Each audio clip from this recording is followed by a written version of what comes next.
আসসালামু আলাইকুম। নতুন একটি ভিডিও দেখার জন্য সবাইকে স্বাগত জানাচ্ছি। আশা করি সবাই ভালো আছেন। আমি আল্লাহর রহমতে ভালো আছি। আজকে আমি নিয়ে এসেছি চাপিলা মাছ দিয়ে আলু, টমেটো, মটরশুঁটির ঝোল। রেসিপিটি দেখতে যতটা সুন্দর, খেতে অনেক বেশি মজাদার হয়। আমি যেভাবে করি সেটা আপনাদের সাথে শেয়ার করব। আশা করি রেসিপিটি সবার ভালো লাগবে। চলুন রেসিপিটি শুরু করা যাক।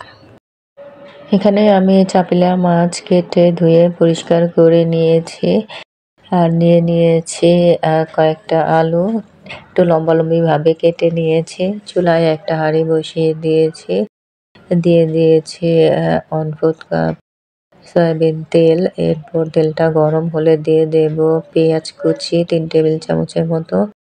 এখন পেঁয়াজটাকে তেলের সাথে খুব ভালো করে ভেজে নেব, অতটা ব্রাউন করতে হবে না। হালকা নরম হয়ে আসলে দিয়ে দেব হলুদের গুঁড়া 1/2 চা চামচ, দিয়ে দেব লাল মরিচের গুঁড়া 1 চা চামচ, এরপর দিয়ে দেব লবণ, আর কোনো মশলা দেব না। এরপর সামান্য পানি দিয়ে দেব যাতে মশলাটা পুড়ে না যায়। মশলাটা খুব ভালো করে নেড়ে চেড়ে কষিয়ে নেব। কষানো হয়ে গেলে এখন দিয়ে দেব আলুগুলো দিয়ে এরপর দিয়ে দেব মটরশুঁটি আমি 1/2 কাপের মতো দিয়েছি। এরপর নেড়ে চেড়ে নিব। এরপর ঢাকনা দিয়ে ঢেকে দেব। এভাবে কিছুক্ষণ রাখার পর ঢাকনা তুলে আবার নেড়ে চেড়ে দেব। এভাবে কয়েকবার কষিয়ে নিতে হবে। এরপর দিয়ে দেব পানিটা বুঝে দিতে হবে। সবকিছু সিদ্ধ হয়ে যতটুকু ঝোল থাকবে সেই পরিমাণ পানি দিতে হবে। এরপর ঢাকনা দিয়ে দেব। এভাবে কিছুক্ষণ রান্না করার পর আলুটা সিদ্ধ হয়ে গেছে। এই পর্যায়ে দিয়ে দেব টমেটো ফালি করে রেখেছিলাম সেগুলো। এরপর দিয়ে দেব পেঁয়াজ কুচি করে রাখা। এরপর দিয়ে দেব কাঁচামরিচ। এরপর মাছগুলোকে দিয়ে দেব আলতো করে উপর থেকে বিছিয়ে।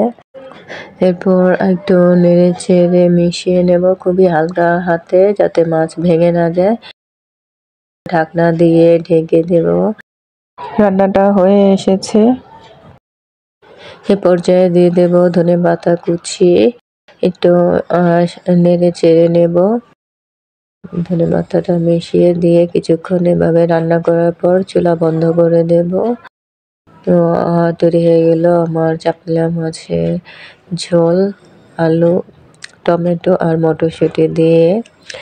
আশা করি রেসিপিটি সবার ভালো লেগেছে। রেসিপিটি যদি ভালো লেগে থাকে লাইক, কমেন্ট, শেয়ার করে আমার পাশে থাকবেন। আবার হাজির হব নতুন কোনো রেসিপি নিয়ে। সবাই ভালো থাকুন, সুস্থ থাকুন, সুন্দর থাকুন, নিরাপদে থাকুন। আজ এই পর্যন্তই। আল্লাহ হাফেজ।